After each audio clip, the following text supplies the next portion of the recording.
ഇവിടെ എനിക്ക് തോന്നിയത് ഒരു 4-4.5 സെന്റാണ്. അതിന്റെ ടെറസിനുള്ളിൽ 3000-ത്തിലധികം കോഴികളെയാണ് വളർത്തുന്നത്.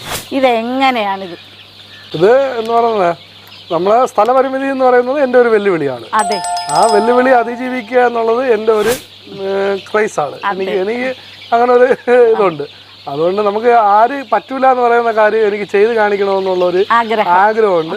അതിൻ്റെ ഫലമായിട്ട് ഞാൻ സ്വയം ഡിസൈൻ ചെയ്തു. അതായത് ഇന്ന് കാണുന്ന ഫാം ഒറ്റ ദിവസം കൊണ്ട് വന്നതല്ല, വളരെ ഘട്ടം. ആദ്യം ഒരു 150 സ്ക്വയർ ഫീറ്റിലാണ് എൻ്റെ ഫാം തുടങ്ങുന്നത്. 150 സ്ക്വയർ ഫീറ്റിൽ ഒരു 60,000 രൂപ മുതൽ മുടക്കിൽ തുടങ്ങിയതാണ്. പിന്നെ അതിങ്ങനെ ക്രമേണ വിപുലീകരിച്ചു. ഇപ്പം മുകളിലും ഫ്ലോർ എടുത്തു. പിന്നെ ഈ സ്ഥലമില്ലാത്തവർക്ക് എങ്ങനെ വളർത്താമെന്ന് ചോദിച്ചാൽ 10 കോഴി വളർത്താൻ എത്ര സ്ഥലം വേണമെന്ന് ഞാൻ മുകളിൽ കാണിച്ചു തരാം.